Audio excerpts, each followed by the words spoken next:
You're listening to the ESO Network, your station for all things geek.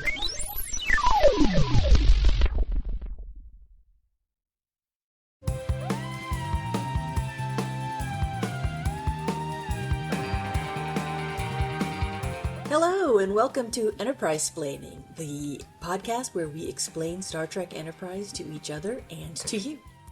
I'm Maria, and today I've got my trusty co-hosts with me, Bill. Hello. And Jamie. Hi. And today we're going to be talking about Enterprise Season 1, Episode 3, Strange New World. However, I am the only person here who's actually watched it, so it'll be my job to explain to my co-hosts what happened on that episode. But before we get to that, let's talk a little bit about last week's episode. Last week, Jamie watched the episode Fight or Flight and told us what happened. Well, Bill and I have now watched it. So, Bill, now that we've both seen it, anything you wanted to add? It's kind of amazing listening to Jamie describe the episode. It was hard to believe that some of the things that happened in there actually happened. And it makes me just really question. I really want an oral history about not the show, the creation of the show. Like, what were they trying to do? Yeah. Because it feels like they just decided, no rules. We are literally going to discover everything about this show as we are writing it. There's no show Bible. There's no, I did have two things that lead. I mean, the whole thing with Sluggo the Slug, like.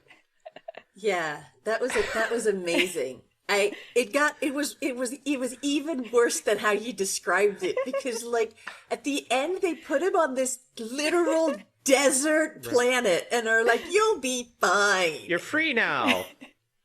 And they're like, it's not hard to adapt. It's wild. Like, there is no way that Slug is surviving more than 24 hours. Oh, yeah, if that. Or it's a Star Trek the Motion Picture situation where 500 years into the future, Sluggo has achieved godlike power and comes back looking for Sato. Where is the translator? Yeah, Sluggo is now an invasive species. Yeah, like, for sure. Sluggos have now taken over that planet. I have two more observations, and then I'll throw it back to Maria for her thoughts. One is, I just noticed watching this episode how many pockets they have on their, like, overalls that they wear. They just have, like, they're covered in pockets. They don't carry anything around, but they have them. Yeah, I noticed that. I was like, it makes a lot more sense, because I've definitely wondered, like, watching TNG, I was like, where are they putting all their stuff? And it feels like they don't have enough pockets on other shows. This makes way more sense. The final thing I want to bring up is getting back to sort of the childlike mentality of this show, is that after this whole big adventure... Childlike, but also very sexy. It's strange. Yeah. As the ship is, as they're summing up the episode, they have this majesty shot of the ship going through space. We hear Archer's log, where he talks about the aliens they've just made friends with. They're called the Axanar. Turns out they're androgynous and live over 400 years. And that's all we're ever going to find out about. Yeah, we will never see the Axanar again. Never speak of them again. But it just feels like a child's letter home from summer camp. I made new friends. Turns out he's androgynous and lives over 400 years. Meanwhile... Yeah, no, I think I think you guys covered all the same things. The only other scene that I sort of fell in love with all over again was the scene with Porthos and the cheese. Yes. Oh my god, I loved that scene. It's such a cute scene. And also I love that Archer is just hanging out in his room eating a plate of charcuterie on his own. Like he has literally like blocks of cheese and grapes. It was very cute. So who walks Porthos? Like, are we ever going to see Archer just, like, in his casuals, just taking Porthos for a little walk down the little doggy duty bag that he has? A little stroll down the hallways of the Enterprise. There's actually an answer to that in this episode. Oh, hey. Not a perfect answer, but a scene that you will see. So, okay. I actually have something about last week's episode that I somehow forgot to mention last time. It's something that I wanted to bring up with you guys because you guys have a lot more Trek experience than me. So I believe that it's in the dinner scene with Archer, T'Pol, and Trip. And Archer, when he's angry at T'Pol and like blaming her for his decision to leave, he says something about like, well, like, what would you guys do? And she's like, well, we never would have gone on the ship at all. And then he keeps like pushing her. And then I think she says something about how like Vulcans like don't like to explore or don't like explore for exploring's sake or something. And I don't have, watching TNG and DS9, there's not a ton of Vulcans on there. So I don't have a ton of experience with Vulcans. But from what I have seen, I feel like they are like scientifically curious and like to explore. Am I wrong? It just struck me as a really strange thing to say. Well, it's interesting because, I mean, in the original series, we have Spock, who is half human, and they make sort of a big deal about that. And sort of we only get peeks of what Vulcan culture is like through him. And it's not really until, maybe Voyager, because they have, who's the Tuvok? That we sort of get, I mean, we see a bit more of the Vulcans in some of the original movies. But yeah, they just come off as very cold and arrogant. They're hard to relate to. But yeah, I did think that was interesting that they specifically point, we don't explore. I wonder if it's more like they don't sort of randomly go out and look. They sort of very methodically, one sector at a time, that. Yeah, like at some point they had to explore to find Earth. Yeah, exactly. Yeah, no, I agree. And there's a whole, the Vulcan Science Academy and all of that. Like they have curiosity about the world. So that is one of the big changes I noticed, especially like Spock being our gateway character to the Vulcans, is that the knock against him was he came off as cold. Like he didn't care. If Kirk's life was in danger, he went about his job, and people would yell at him, saying, "Don't you even care? Damn it, with your green-blooded Vulcan, that your captain's going to die." And his response was always something like, my getting emotional about this is not going to change our situation at all. So he was very cold until the moments when he wasn't. These Vulcans come off as arrogant. Like, they literally hate the humans. And they're very snooty about it. They don't come off as unemotional. They came off as angry.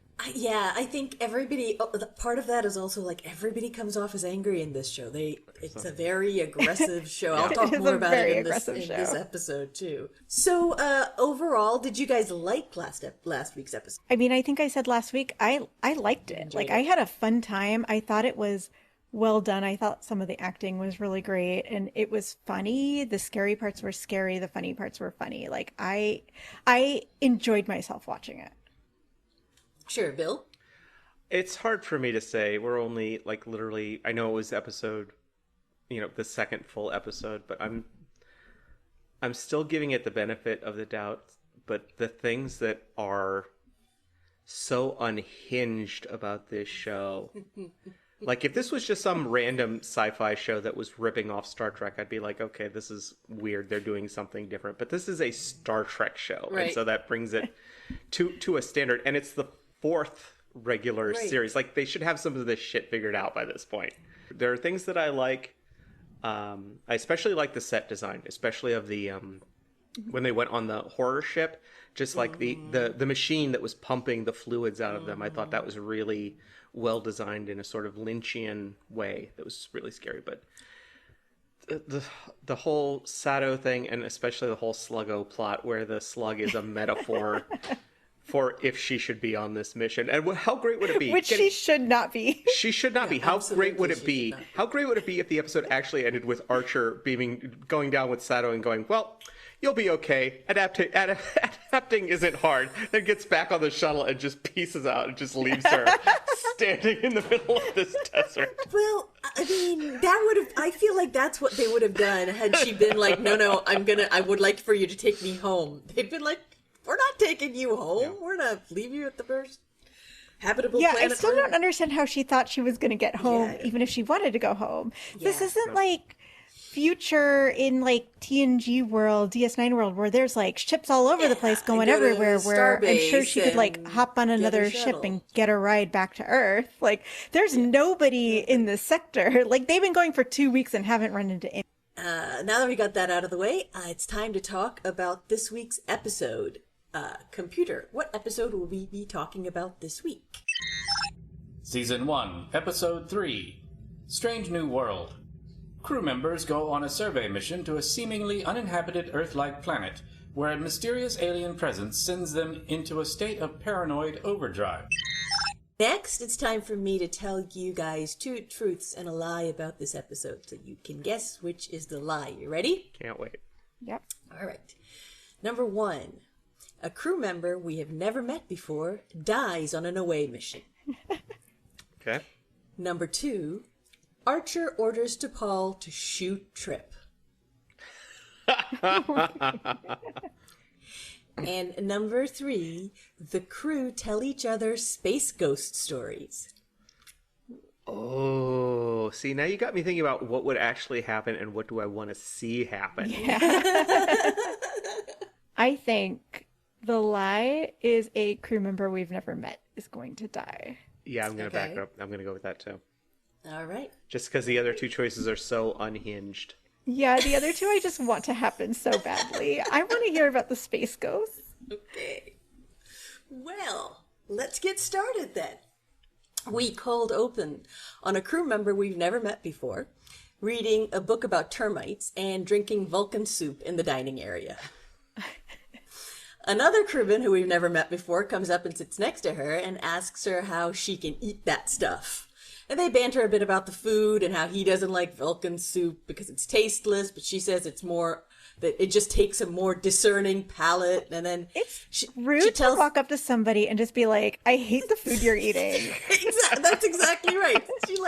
She immediately tries to tell him a termite fact from his book, probably hoping he'll just stop making unrequested commentary on her food choices. But he doesn't have a chance to respond because there's a bright light that shines in the window and everybody gets up and goes towards it. Outside, there's a planet that looks just like Earth. How amazing would it be if it actually was Earth and they just fucked up and headed the wrong direction? She asked to go back. No, I'm just saying, who's ever the navigator on the ship? Just like, send us galactic north. Which way is that? I'm not too embarrassed to ask. Just... My bad, guys. Hang on. He puts it back in reverse. Cut to the bridge, where Archer asks for a status. And T'Pol says the planet is 17% oxygen, 81% nitrogen, which Trip declares is just like home. T'Pol says that while there's a thriving ecosystem of plant life, she sees no sign of humanoid life at all. And Archer is actually somewhat restrained for a minute, and he says he doesn't want to just go right in without checking. Someone might have a claim on the planet, so he tells them to scan for satellites and marker buoys, whatever would be signs of some technology, but they find nothing. So he immediately decides to prep an away mission.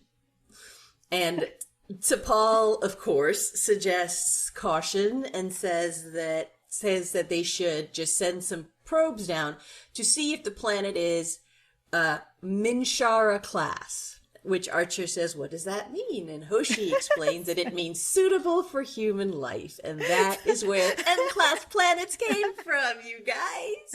Minshara class. I'm sorry, did Archer have to do some sort of training before leading? Yeah, I feel like the Vulcan term for the planet that supports human life is something that he might have wanted to know. So do we have a cutaway gag, like a Simpsons level cutaway gag of where they show this is Phil Minshara. He came up with this designation. Exactly. Yeah, we never know who Mr. Minshara, Mr. or Mrs. Minshara was, but Trip shows up. It's like, it's a Trip class planet. I've decided. That's right. I feel like the statement about there not being humanoid life forms kind of implies not intelligent life. And I understand that on Star Trek, pretty much all intelligent life is humanoid because they are all played by human actors. Right. I don't even see why humanoid matters. There could be humanoid creatures that are not intelligent, right? Right. DePaul says there's a number of protocols you may want to consider, and that Vulcan ships would send down automated probes to collect more scans and see if the planet was actually habitable. And she says it would take about 7 days to complete, and the humans, of course, absolutely freak the fuck out. They're like, a week? She's all, the planet is still gonna be there in a week. Yeah. Like, chill out. And they're like, where do they need to be? Yeah, absolutely not. Archer decides to do the exact opposite of what she says and tells her to prepare a survey team because she's going down to the planet too with them. And then we cut to the opening credits. We could either survey this planet from orbit, or we could send 4 people down and see what they think of a 1 mile square area that they actually see. Survey it for maybe longer than 10 minutes, which will become important, as we will discover shortly. Yeah. Anyway, opening credits. Jamie, do you have a Diane Warren fact of the week for us? My Diane Warren fact of the week this week is that the song Faith of the Heart, that is our Enterprise theme, was actually not originally written for Enterprise. She actually wrote it for the movie Patch Adams. What? Wow. Yes. Every week you give me something new. What? Which makes sense. Was it in Patch Adams? It was in the credits. So it was over the credits at the end of the movie, which makes sense because it feels like that is the correct place for this song. That's fair. A more correct place for it than in Enterprise. Was she an artist? Like, was this song through Paramount? Like, were they trying to do like some corporate co-branding, like vertical integration, where it's...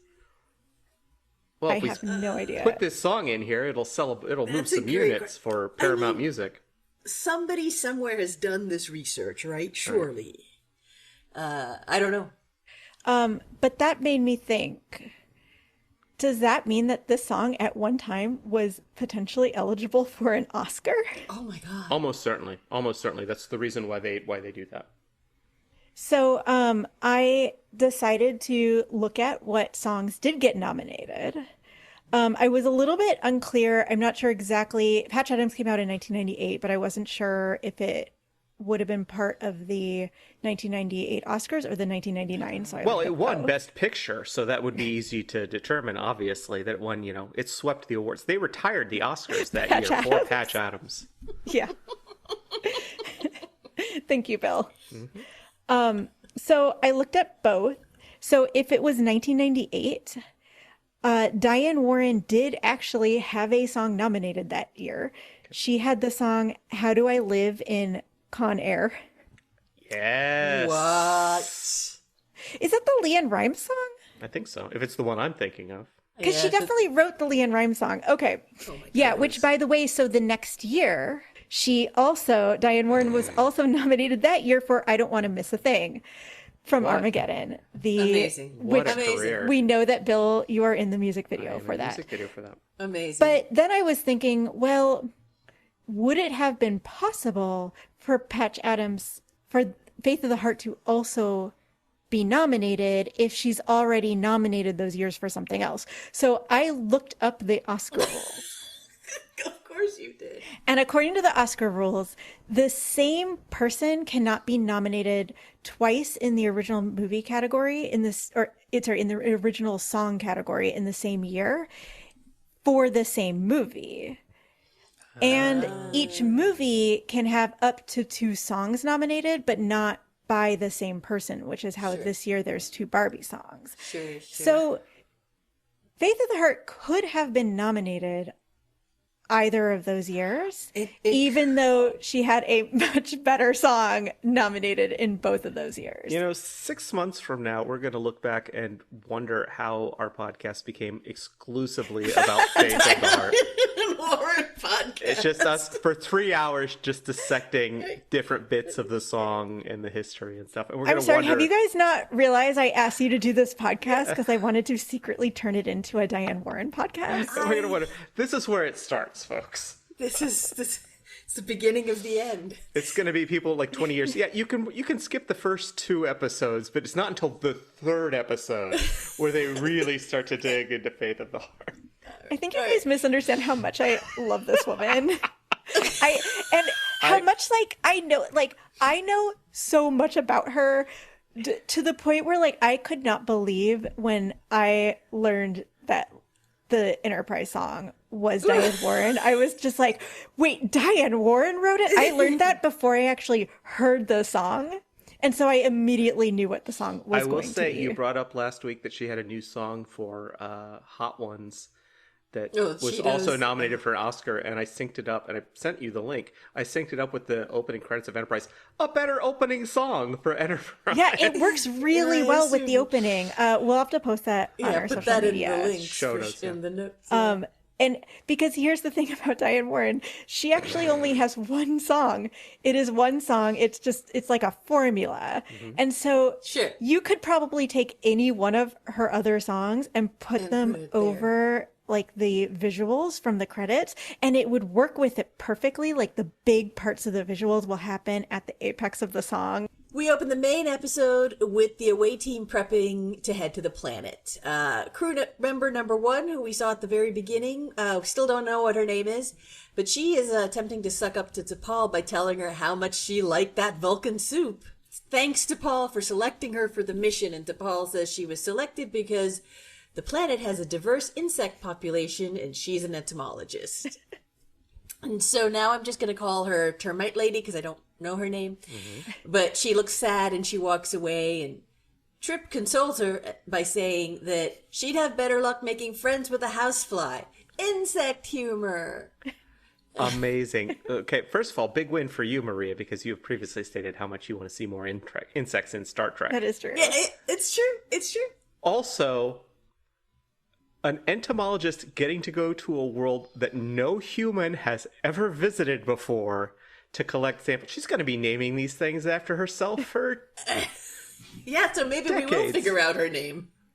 I love that when we first saw her, she was just reading what sounded like a pop science book about termites. She is an entomologist. They head to the planet, and then they land on the planet, and the first foot to land on this brand new pristine planet is Porthos! Yeah! Porthos comes running out of the shuttle. He starts running around. There's grass. There's trees. We don't see him pee, which made me sad because he was clearly about to pee. They bring Porthos to the planet? Yep, they bring Porthos to the planet straight up.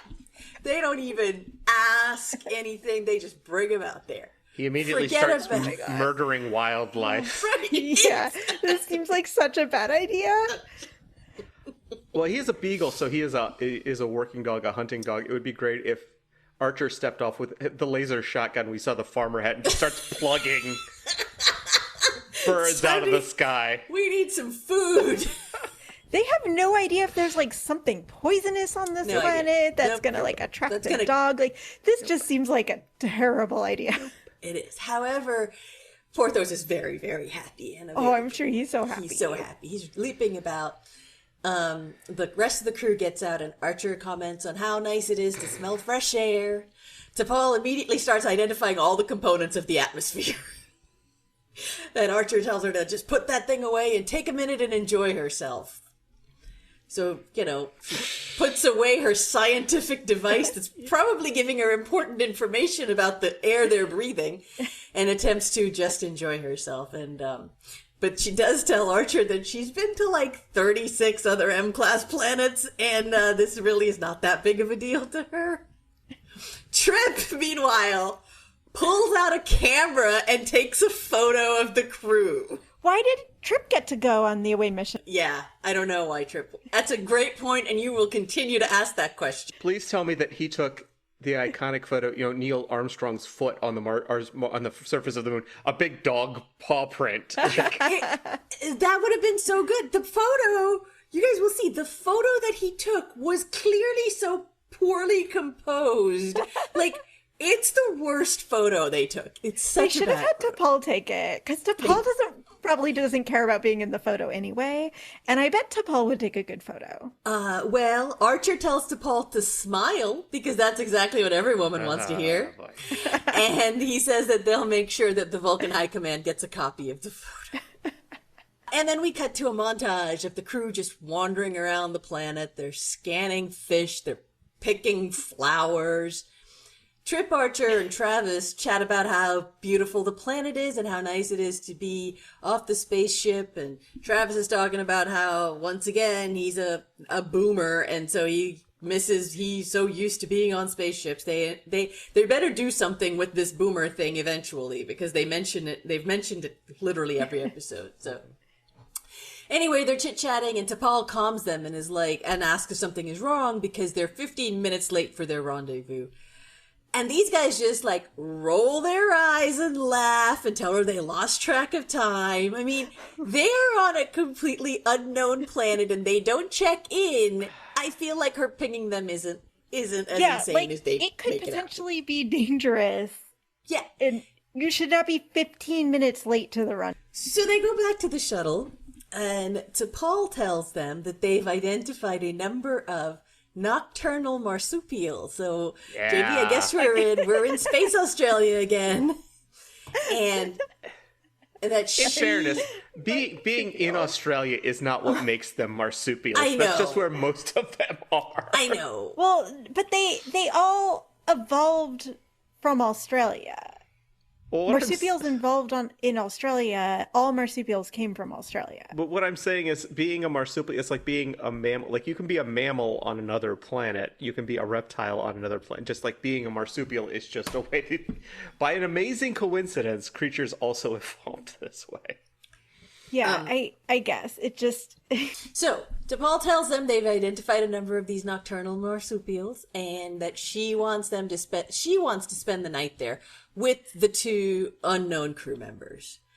She actually does say their names, which are Cutler and Novakovich, but I doubt we're going to ever see them again, so don't bother learning them. Mm-hmm. Archer says sure thing, and he's happy that T'Pol is getting into the spirit of things. He's super excited. Trip asks if he and Travis can also stay because he wants to sleep under the stars and they have plenty of camping gear. Travis isn't... that they just brought with them, on the shuttle? Apparently so. And here's the thing, it's really not that impressive because they're literally pop-up tents. But Travis isn't as sure about it. He's like, I want to go back to I'm much more comfortable in the but he goes along with it because Trip is so excited about it. And T'Pol, what does T'Pol do? She objects, because that's what T'Pol does. And she says it's a research mission, not shore leave. And Archer's not a sleepover. Yeah, it's not a sleepover. Archer's like, why not both? And gives them the okay, and he gives them the okay to, quote, pitch his tent. Mm-hmm. It's about, they find a life pod that is empty, and they open it up and there's nothing in there, but the guy starts acting crazy after a couple of weeks, and then he spaces himself to save the ship, but you can still hear him tapping in the comms or some such nonsense, right? Mm-hmm. Which T'Pol is like, that makes no logical sense, and obviously she doesn't get it, and they laugh at her and whatever. It's supposed to be a cute little, moment for them, but it falls a little, to be honest, because they're so mean to T'Pol about it, because they're not even attempting to include her in this little thing or explain anything. But yeah, the thing is, if they were nice to her most of the time, I feel like... Right. I haven't watched a lot of original series, but I have watched Strange New Worlds, right. Named same as this episode Yeah. almost. And I do feel like with Spock, because they're nice to him most of the time and you can tell that they really like him and are respectful of him, when they do kind of make fun of him because of his little quirks that he has, because he's half Vulcan, it feels like they're kind of ribbing him out of love. Right. And it sure. doesn't feel mean. But Yeah. everybody's so mean to T'Pol that I don't feel like they can do that with her. And you could mine some humor out of this situation of somebody telling a scary story and you use the camera, you zoom in on the face. Even if it's a ridiculous story, it's still, you've got the fire going, it's very emotional.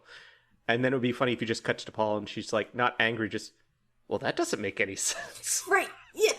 And yeah, it could, and it almost was that, but it wasn't, you know? A termite girl, points to the sky and points to what is, she's like, look at that star. That's our sun. That's Earth's sun.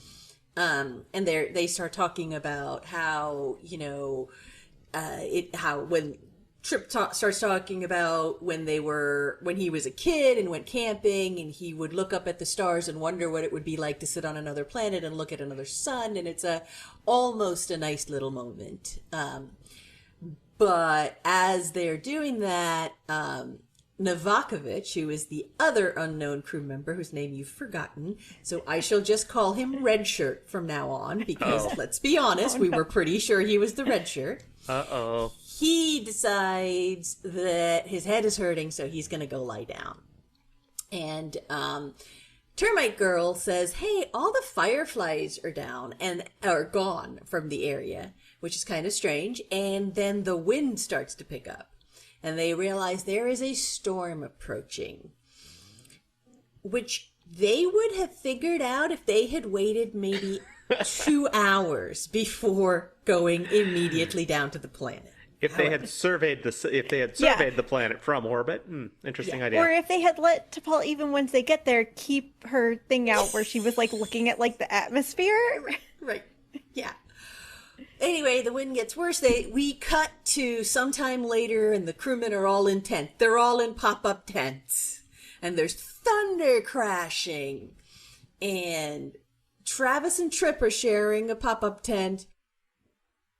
Also, you'd think they'd be camping near the shuttle so they could like... The shuttle's not there. The shuttle's gone. Archer took the so shuttle Archer back. took the shuttle back. So he left them and he went back. So they don't have any way to get off the planet. They are effectively stranded there.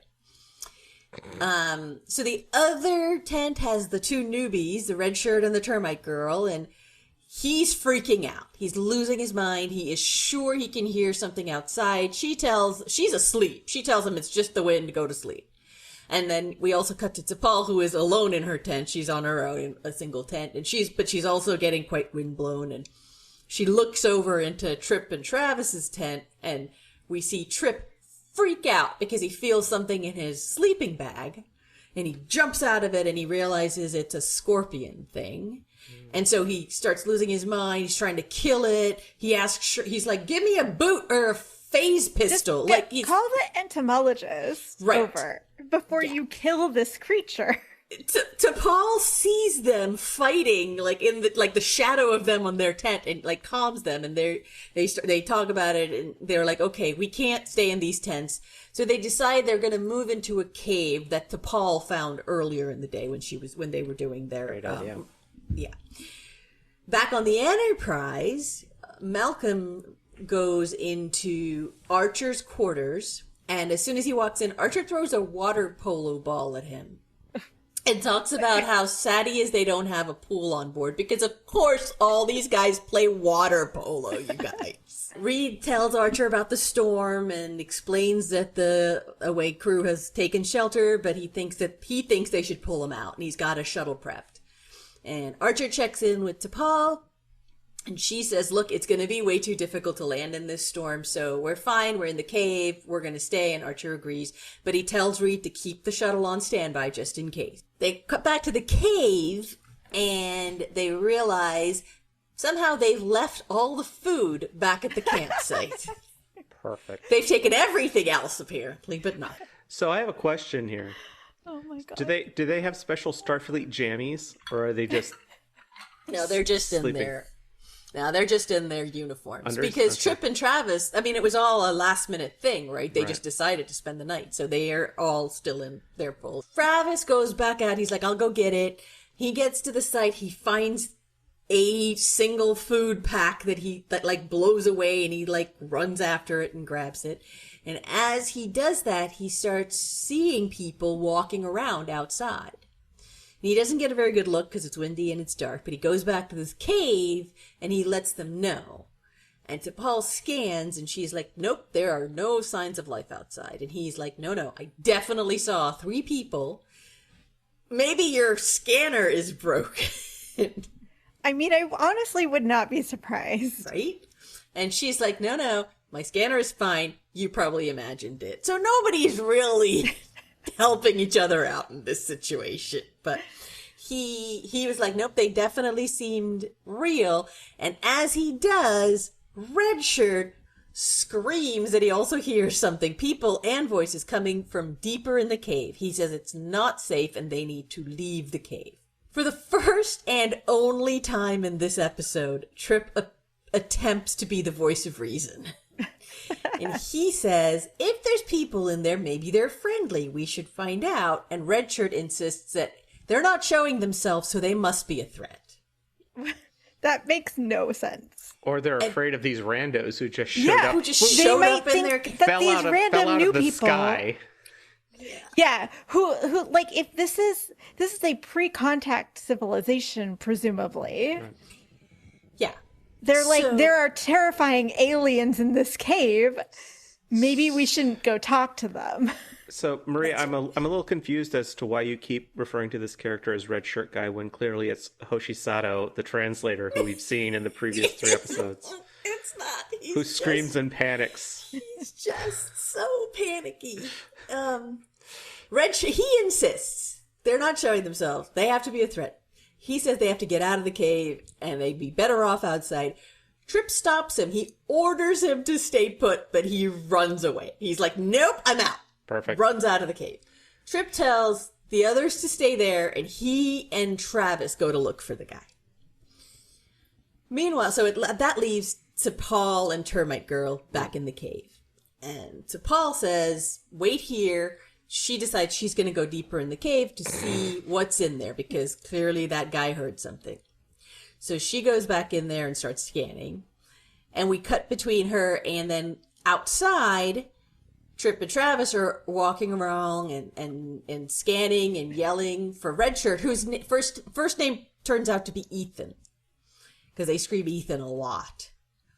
And then as they're walking, Trip sees something coming out of the rock, like a shapeshifter thing coming out of the rock like a person. Freaky. And he yells for Travis. Travis doesn't see it, but they theorize that if they're part rock, that might be why they're not showing up on any scanners. Part rock? Sorry. Are they part rock? We'll find out.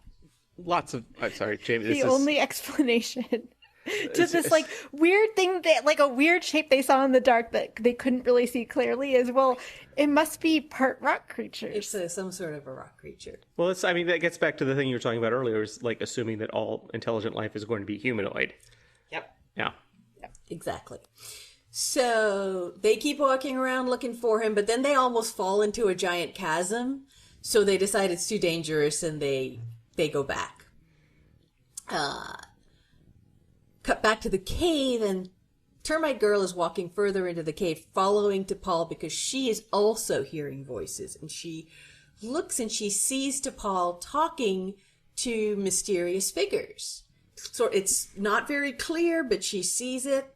She asks who they are, and T'Pol's like, what are you talking about? She says she's not talking to anybody. There's nobody here. What is wrong with you? Like, she looks at her like she's crazy. Has T'Pol heard any voices? Mm-mm.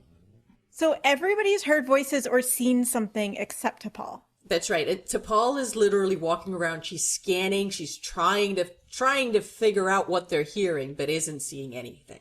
Trip actually reports right back up to the Enterprise right then when he comes back into the cave, and he says, "There's rock people." And Archer's like, "All right, I'm gonna come get you guys. We got to pull you guys out." Trip and Travis go back to the cave. Trip is convinced that the people live in the rocks, and T'Pol is like, "There's nothing in the rocks." And Termite There's either Girl, people who live in the rocks or they are made out of the rocks. that's right. And Termite Girl insists that T'Pol is lying because she saw T'Pol talking to the rock people. T'Pol denies this. Everything starts to get a little tense. Meanwhile, Malcolm and Archer start flying down in their in the shuttlecraft, and Archer manages to connect with Ethan, who is sitting out in the middle of the wind, freaking the fuck out. And Archer tells him to go back to the cave, and he just yells, "Go to hell!" Amazing. It was incredible. So, then we go back to the cave. The humans are ganging up on T'Pol at this point again. Like, they insist she must be hiding something because they've all seen the rock people and she has not seen the rock people. And she keeps telling them that she is definitely not. But they don't believe her, of course. And Archer comes in and says, "Hey, go to the clearing. I'm coming to pick you guys up." So they leave the cave. They go into the clearing. They try to land, but the wind is too bad. The shuttlecraft gets blown into a mountain. They lose they lose a thruster. They just sort of scrape, so they lose a thruster. They can't land. It's too dangerous. So they leave again and basically tell them to manage until the wind dies down and they can land. Yeah, figure your shit out. But Archer tells Trip, if they see any more of the aliens, try to make contact and see what they can find out. So they head back to the cave, and things are not going well, you guys. Termite Girl isn't feeling well. Travis is worried about her. Trip starts yelling at T'Pol, saying that the captain ordered them to make contact with her friends. And of course, she insists she isn't hiding anything, but Trip doesn't believe her. And he says... T'Pol ever, lied about anything? Well, yeah. She's rude? Right, but she's always she definitely honest. will hold on to information. She may not tell them everything, but she's never lied. I feel like Vulcans aren't really known for just lying. No, it's one of the things is that people believe they can't lie, but they get around that exaggeration, concealing information. Right. There's points where if they're using codes, they'll switch things around. So they're not impossible for them to lie, but But it just feels so unlikely that she's lying. Right. Well, instead of why don't they just think Termite Girl is lying or something? But the problem is at this point they've all seen something. Oh, they've or heard something, and the only person who hasn't is T'Pol. And Termite Girl saw T'Pol talking to them, so. But it makes how would T'Pol have known these aliens on this weird planet? It doesn't make any sense. No. Well. Anyway, so she insists she's not hiding anything. Trip doesn't believe her. He says she doesn't care about the rest of them because that requires human emotion. And a side note here, I think we should build an Enterprise drinking game. And anytime someone mentions T'Pol not having human emotions, you drink. And we would be drunk very quickly. I think it needs to be a two-tier system where it's a sip if somebody mentions T'Pol doesn't understand emotions, and it's a big drink if they mention something that is not actually an emotion. That's exactly right. That's right. Yeah. So T'Pol tells Trip that his emotions are affecting his judgment and that he's being irrational. And Trip's so emotional. And Trip says, "You've never seen me irrational," in the most menacing way you could imagine. Wow. Gets all up in her face, threatening, "You've never fucking seen me irrational." Once again, oh my so God, much menace. Men just need to go to therapy. So much therapy. How amazing would it be if this was the moment where they decide to introduce the Vulcan nerve pinch and T'Pol just grasps him by the shoulders and just turns him off like a switch? Great. Yeah. Also, is T'Pol, I thought T'Pol was kind of second in command on the ship. No. So wouldn't she be in Well, we command don't know of what the structure is. She's the science officer. In this situation, Trip is acting like he's in charge. Okay. They appear to be saying that Trip is in charge. Okay. T'Pol is not giving any orders. She is, and I mean, she's presumably in charge of the science part of it, but in terms of the chain of command, I think it's Trip at this point, unfortunately, because he's going crazy. Trip and T'Pol they're all up in each other's faces. These two. He's really being very menacing. Travis interrupts to tell them that they are running low on water, and Trip's like, oh, another thing. So now they have to conserve water. And T'Pol says, no, it's fine. I found water deeper into the cave. I'll go get some. But Trip stops her, saying she might be going back to talk to her friends, the rock people. So T'Pol's like, fine, why don't you join me if you don't trust me? But Termite Girl says, no, it could be a trap. That's great. Okay. So there is nothing she can do right. Nothing. There's nothing she can do right at this point. And Trip is starting to look rough. Like, he's sweaty. He's, like, clearly starting to be unhinged. And T'Pol tells him... It's been 8 8 hours? Yes. T'Pol tells him that she can survive without water for several days. Can he? Which I don't fully understand, because I don't understand this particular piece of the crisis, because they're going to be picked up in the morning when the storm's done in a few hours. Like, humans can, in fact, survive for a few hours. I think they would be fine overnight. Yeah, it shouldn't be. But anyway, she pisses Trip off so much with that question that he pulls a phaser on her and tells her to sit down. Great. And so she sits down, he's got her phaser on him. That's the current situation at that point. Hoshi and Archer are trying to get to Ethan, red shirt out, who's still out there. And Hoshi says his biosigns are unstable, so she tries to communicate with him. And Ethan, they finally do connect with him, and at this point, he is just sitting out in the wind screaming. There is they just hear screaming on the comms. There's nothing else. What kind of biome are we in? Is it like a forest? Is it? Yeah, it's like a forest. Okay. Looks suspiciously like Southern California, maybe around the studio area. Yeah, there's some redwoods. Exactly. More or less, yes. So Archer's like, all right, we just got to get him. He tells Reed to beam him up. And Reed does, but there's some sort of a big shock transport problem. He says there are contaminants in the data stream.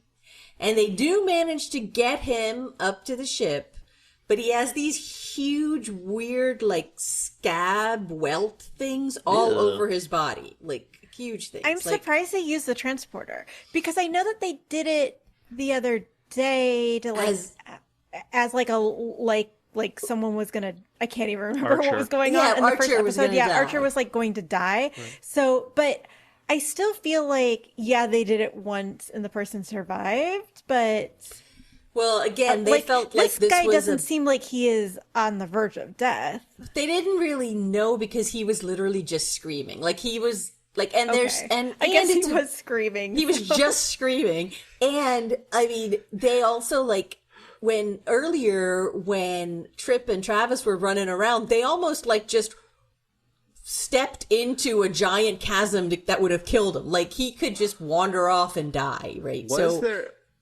Sorry. Go ahead. Was there a scene where Hoshi listens to his screaming on the communicator and says, I think I understand what he's saying? She was trying. Reed calls for the doctor to see what the hell's going on with Mr. Scabby Redshirt. Back in the cave, Trip is getting worse. T'Pol is working on her whatever scientific device. He asks her what she's doing. She says she's working on the scans that she took earlier, and he doesn't believe her, so he grabs the pad from her, and she tells him it's all in Vulcan, so you wouldn't understand it. And he says, well, Hoshi will understand it, and this could be evidence. Oh my god. So he keeps it. And T'Pol says humans are way more volatile than she thought. He's not wrong. Trip goes off onto this whole thing talking about how the Vulcans have been telling them that for years, and and then he goes full conspiracy, and he says this whole situation is a Vulcan plot to end the expedition. He says that eventually news will get back home, that a Vulcan ship found the whole Enterprise crew dead 6 weeks into their mission on an uninhabited planet, that this was all a giant ploy to put them back in their cage, and that they lured the Enterprise down to the planet so they could get killed by rock people.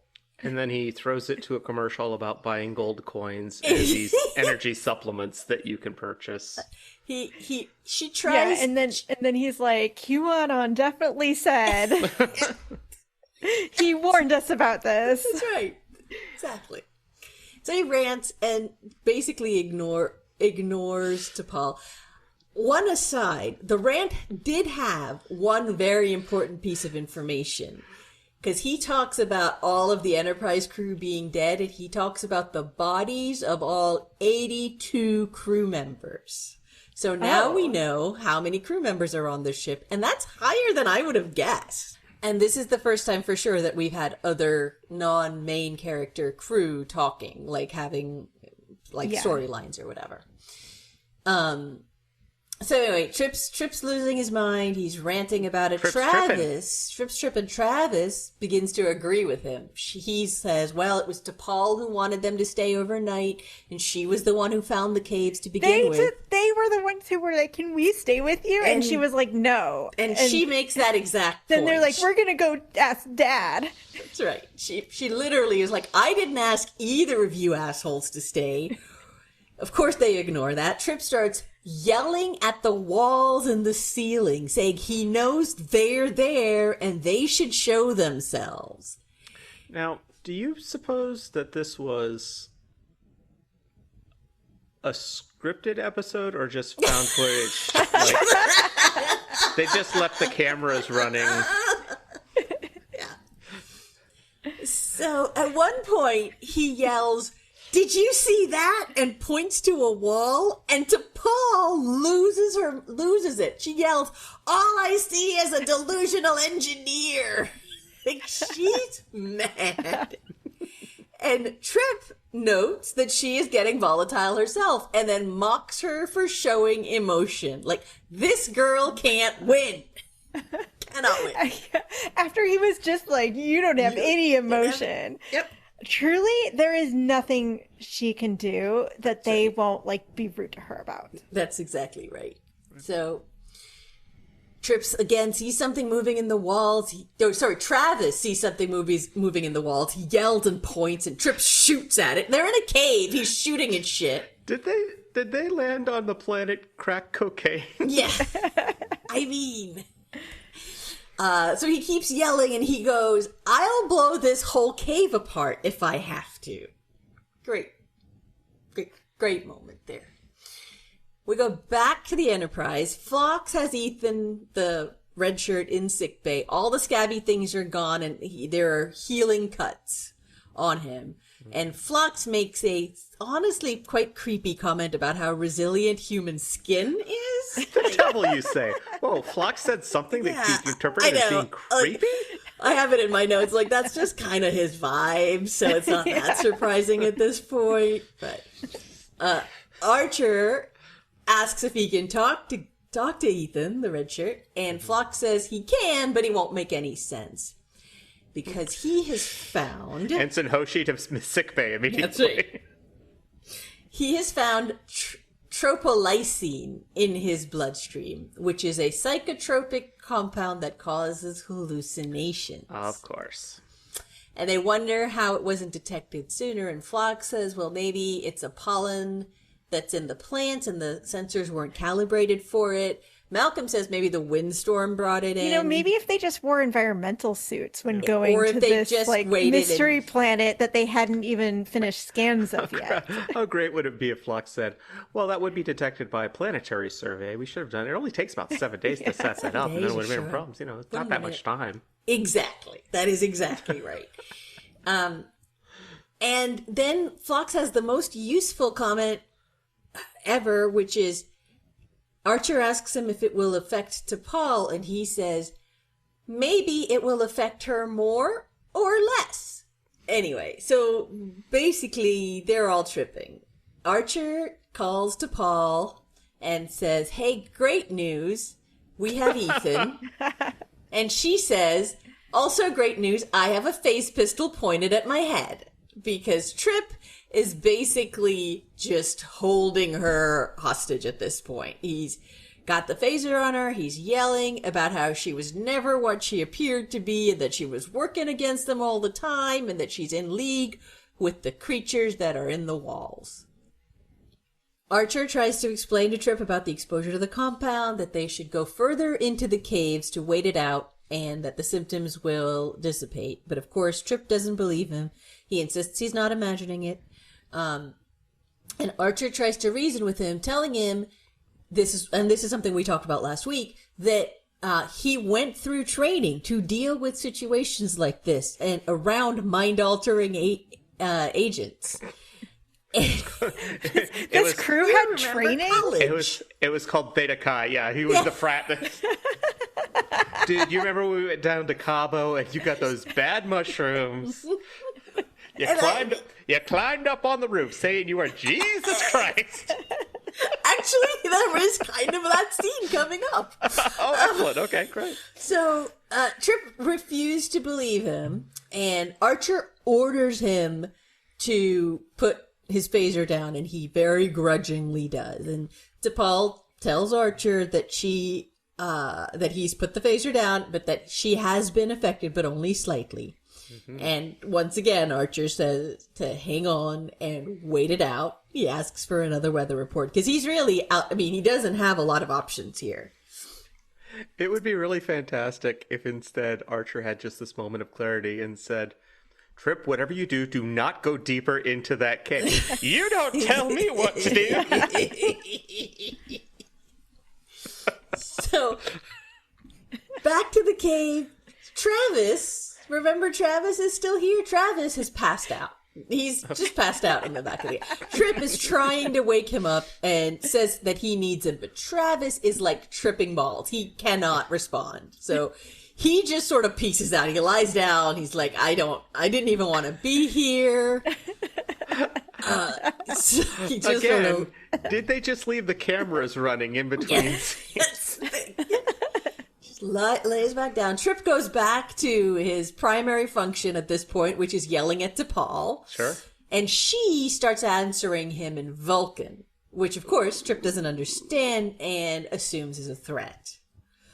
And then he keeps yelling at the walls and the ceiling and tries to negotiate with the rock people, trying to turn them against the Vulcans. Like, we're not so bad. You should have a deal with us, not them. You can't trust them. And when they don't respond, he shoots at the walls again. He then has a full-on hallucination in front of us. So he literally is just having a conversation with something that is not there. And he's talking to he's clearly talking to somebody that he sees. He's clearly a higher up. He uses the name Mr. Velik. We don't know what that is. He does call him Sir, so he seems to be somebody but he tries to explain it, and he says, no, he has to protect his crew because that they're trying to kill him, the rock people. And where is entomologist lady? She's also kind of passed out. Girl. Yeah. She and Travis are kind of crumpled up in a corner, moving in and out of consciousness, basically, at this point. While he is having this conversation with this imaginary person, T'Pol does grab a phaser and points it at him, but she doesn't get him in time, and he turns on her, and then they're in a standoff. And oh, by the way, she's still speaking only Vulcan at this point. Mm-hmm. Yeah, but like at this point when T'Pol is like, these guys that are tripping balls are literally pointing a weapon at my head. Right. I feel like that is the life or death situation where you get her out of there with the transporter. Right. The last time they spoke, like Archer had ordered him to stop and he had calmed down. So they haven't synced up again. Okay. But they're back on the ship and there's trouble because Malcolm says he isn't going to be able to land until dawn, which is like 9 hours away. And before Archer can even react to that, Phlox calms him and says to come urgently to sickbay because Ethan has gotten significantly worse. Phlox says that when the tropolysine broke down into his bloodstream, it released an undetectable toxin. So he didn't realize it, but it has fucked him up, and he's injected him with an antidote, but Ethan's probably not going to make it. And he said that if he had run a subatomic scan, he would have found it, but there was no reason to do so, so he missed it.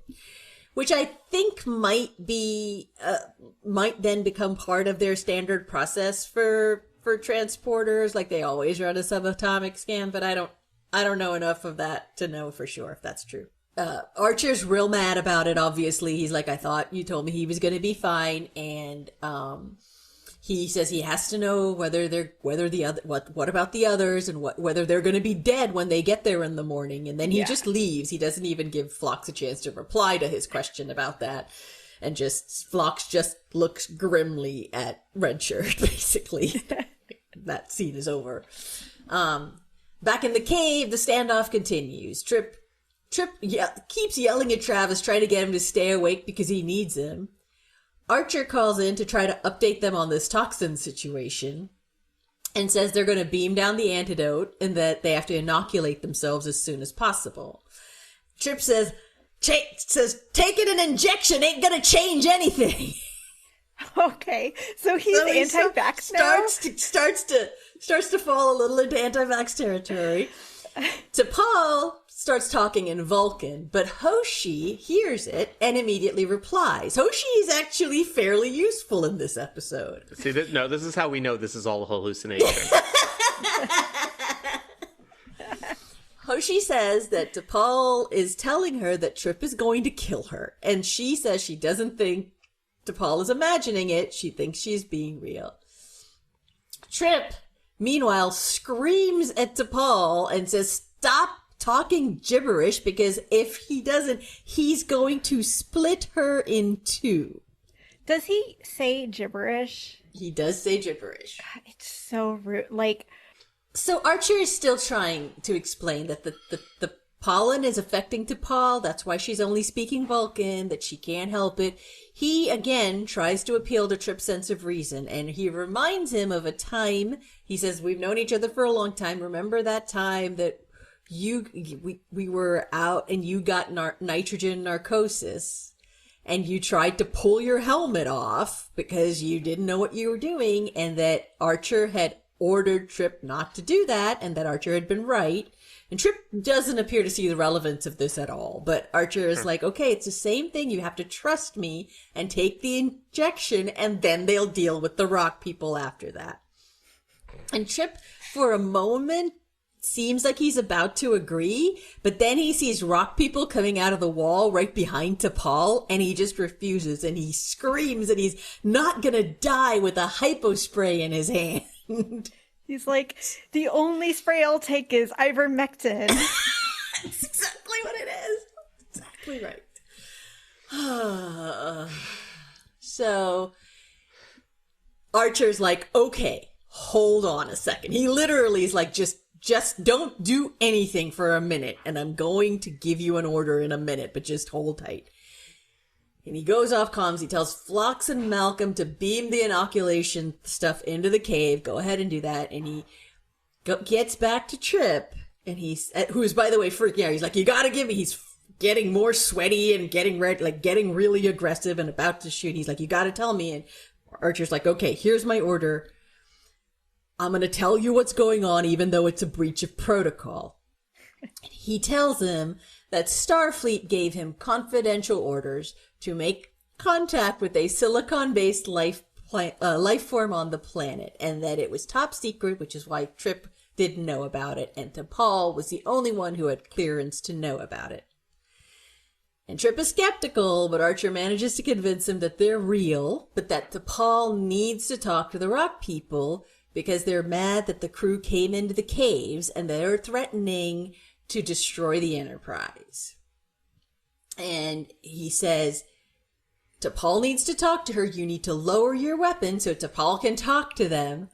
And if that doesn't work, and if you know, if T'Pol can't make them make sense, Archer's gonna destroy the entire cavern with all of them in it to save the Enterprise, because 4 lives are not as important as the whole Enterprise. And Trip says he understands and he agrees. And then Archer tells him, okay, I'm going to have Hoshi tell T'Pol this in Vulcan so she understands. At which point Hoshi has a whole conversation with T'Pol in Vulcan. And when she cuts off the comms, she tells Archer that T'Pol says that Vulcans aren't very good at play acting, but that she'll do her best. And Archer... I like, too, that, like... we have to tell it to her in Vulcan or she won't understand, as if like she's not able to understand English. I know that this is just so that they can like tell her the without him real understanding instructions, but it is like the way they're like, of course Trip will not question the fact that Paul doesn't understand English. That's right. Yeah, that's exactly what it is. Of course it'll be fine. So, and then at one point Archer says, oh, I hope she knows the difference between stun and kill. Like, girl, girl's a Vulcan. She knows the fucking difference between... Anyway, T'Pol begins to put on the performance of her life. She starts yelling at the walls and the ceiling in Vulcan, and then she tells Hoshi... I'm sorry, we can't go past this. Closed caption, yells at wall in Vulcan. Yells at wall in Vulcan. She tells Hoshi she's done it. And Archer tells Trip, okay, they've agreed to talk, but now he needs to lower his weapon and act real friendly. So Trip lowers his weapon and T'Pol shoots him.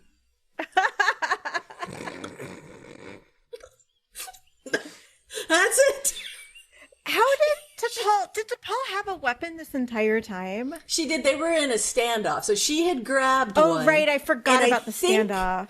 I can't quite remember if he had made her put it down, but it was close enough that she was able to grab it and shoot it. Okay. And then she grabs the inoculations. She delivers them to all of them. Travis tries to protest when she's giving him the inoculation, and she's so done with all of the bullshit. She just Vulcan neck pinches him and he passes out. Yes. She is done. She's like, no more.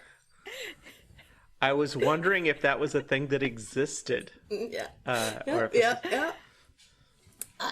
And by the way, she absolutely did not need to. Like, Travis was weak. Like, she could have just held him down. It would have been fun.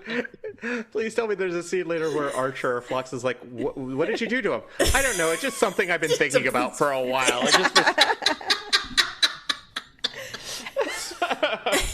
So basically, she delivers the thing, they all pass out, and they wake up in the morning, and Trip goes, did you shoot me? T'Pol explains what happens and that she had to play along because he was getting increasingly violent and threatening to blow her into two, cut her into two or something. And he apologized. Well, I'm sorry. I don't know if he actually said this, but the phrase used was split you in two. Split you in two. That's it. That's exactly what it was. Split you in two. Again. No. And of course he apologizes and she says, no, you were under the influence of the pollen. It was fine. And he says this quote. He says, challenge your preconceptions or they'll challenge you. And she looks at him like, do I need to shoot you with an inoculation again? What is happening? And he explains that it's something Mr. Velik used to say, who is a Vulcan scientist who was his 10th grade biology teacher. And that he had never seen a Vulcan before and it freaked him out, and that was something that he had told him. And T'Pol was like, yeah, that's good advice. You should probably listen to it. Does every episode of this show end with a lesson? It's like Mr. Rogers, but far worse. Because, like, the last episode also, like, ended with, like, we're learning a lesson about adapting to new environments. And I think that's sort of what it is. So Travis wakes up and he's like, why does my neck hurt? And he asks about Ethan because he's the only person who gives a shit that guy still exists. Yeah. But T'Pol reports he's gonna be fine. Oh, good. Ethan Wait, he's not recovered fully. Made a full recovery. Gets on to complain about other people's food right now. The shuttle comes in. T'Pol goes to check on Termite Girl, who wakes up and says, "Fuck your soup." I hate your soup.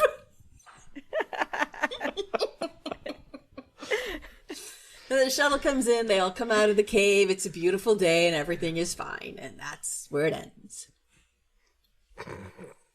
We've isolated the psychoactive substance and have arranged shore leave for all crew members.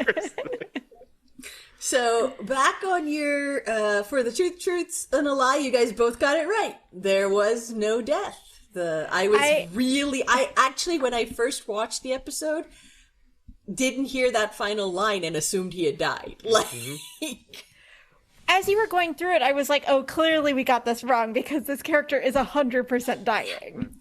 Such a surprise. But yeah, I mean, overall, it was a fine episode. It was very standard Star Trek. They've sort of put them in a very standard, as you said at the very beginning, Bill, when you heard the basic intro. It's, they're sort of trying to talk about xenophobia. I mean, this Trip is doing a good job of like playing that stereotypical Southern racist type when he's under the influence. But I don't know. Did they actually learn anything? Because it seems like the thing he learned was a lesson that he got when he was like in middle school, right. Which is be nice to people. That he just now remembered.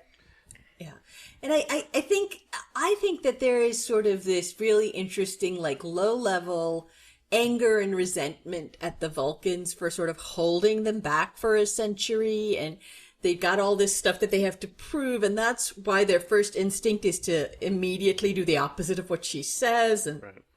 Yeah, but there's a difference between like you cannot like another country or something for the things that like they're doing and their government is doing. There's a difference between that and like taking it out on individual people that are on your team. Like, those are so and separate it also things. just strays into this pure rage and jumps into violence just too fast, like too fast. Like this is what's making me I think the problem is I don't like these characters, particularly the men, right?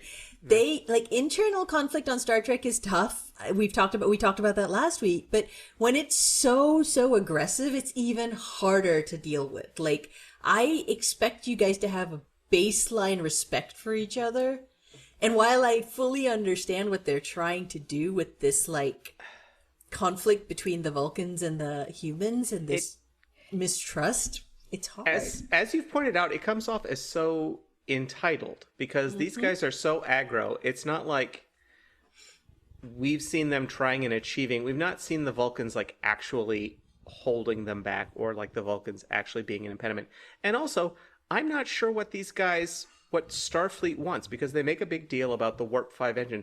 They don't make a big deal about going to Warp 5 in the first episode. It's not like this majestic moment. Right. And I don't know what they're trying to do. I don't know if they're trying to explore. I don't know if they're trying to, push the limits of... I don't know what these characters want. Yeah, and I think that they have they've done a couple of scenes now where they're trying to sort of build camaraderie, and they have that opportunity. They did an okay job of that in the pilot, but like the campfire scene in this episode where they're really sort of trying to build this and yet they're like being rude to T'Pol the whole time. It just falls. Who is the flat. person that they really should be building camaraderie with? There are any number of Star Trek episodes throughout all of the series where the premise is somebody's acting weird. Right. And it's sort of like the explanation, okay, you need to figure this out. Oh, this is a clone of this character that we didn't know about. Or they've been exposed to a plant that is bringing all of their emotions. Or they are, all of this stuff. But you can't... it's hard to do that in a third episode where it's like, we're going to take these characters you know and love and make them irrational and insane. Well, they're already been pretty irrational. Right. And I mean, I just dislike Trip because what it feels like is, oh, that's who he really is. And, you know, without any inhibitions, that's who he is. And I mean, maybe that's not right, but that's sort of the impression you get, right? That he doesn't have those inhibitions, so he's going to say whatever he wants to say, and what he says is racist as hell and shitty. I feel like there would be a way to do this, the storylines of the humans kind of having negative feelings towards Vulcans because of what the Vulcans have done to humans with like much more subtly, like just things like the talk, like they could be like talking to each other about complaining about Vulcans, and then like T'Pol walks in the room and they get all quiet, or like something like there's just ways to do it without them being so aggressive or so just like outwardly Super racist towards aggro. her. Yeah. It's tough. So I looking forward to you guys watching it. The next section, technical difficulties this week. So this week we have another entirely made up compound, the tropolysine, which was the stuff that was in the pollen. It was a problem to begin with, and then it got worse because, quote, each tropolysine atom contains a stray neutron. When that started to break down in his bloodstream, it released an undetectable toxin. And I am not a chemistry major, but I don't think that's how neutrons work. No. So Interesting. But yeah, so it was just a weird thing. I did Google it just to see if it was something real, and as happened to you last week, Jamie, the only hit I got was this episode. Excellent.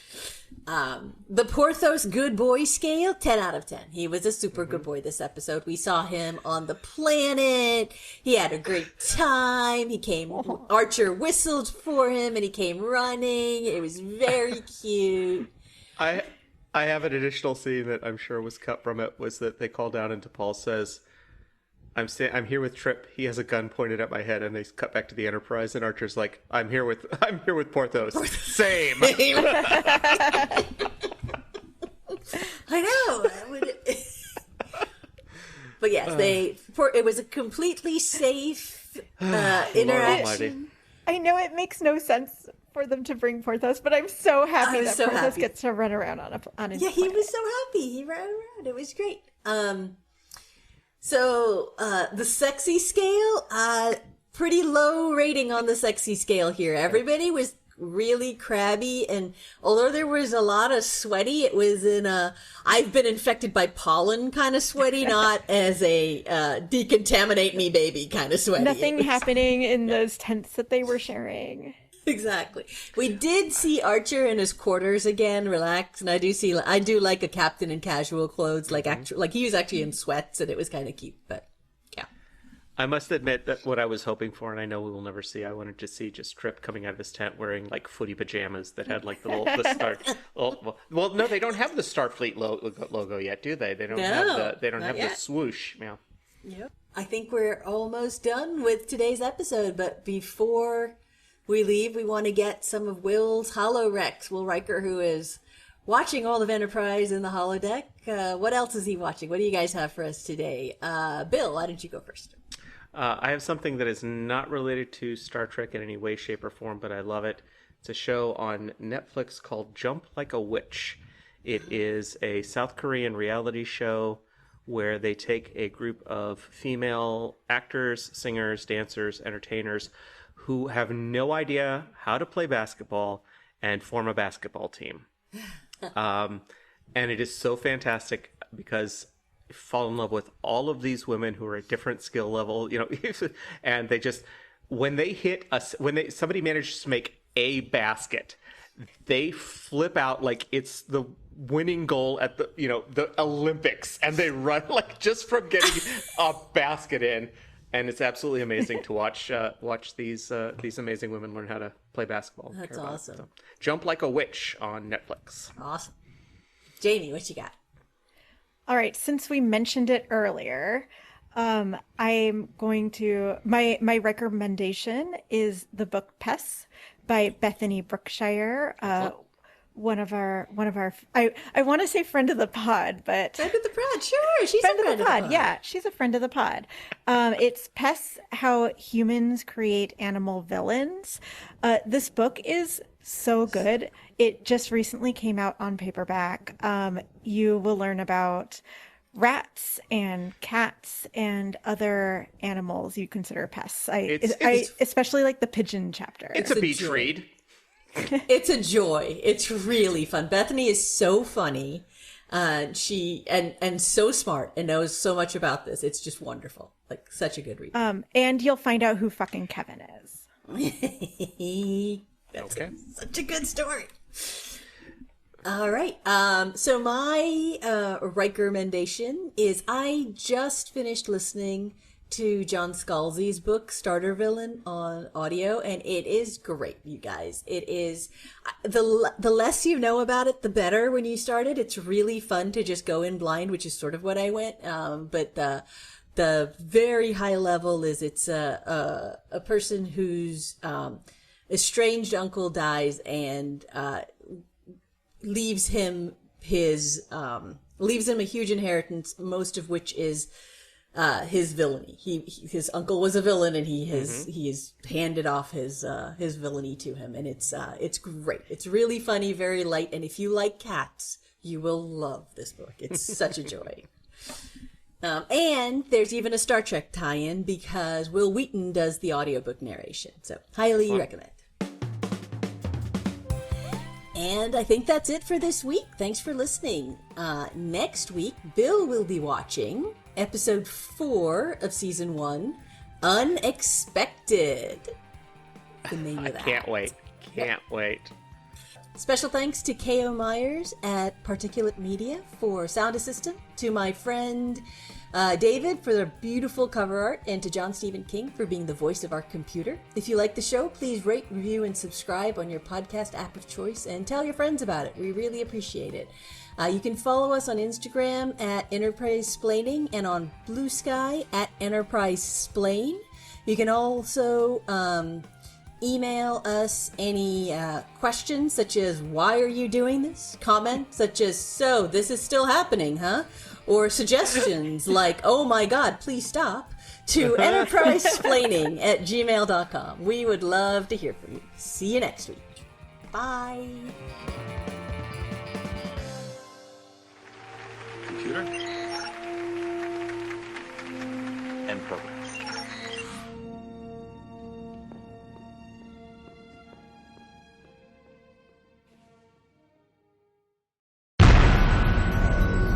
This has been a broadcast of the ESO Network. Be part of the crew and help support our shows by donating to our ESO Patreon or by shopping at the TeePublic store, which can all be found at www.esonetwork.com. The ESO Network, your station for all things geek.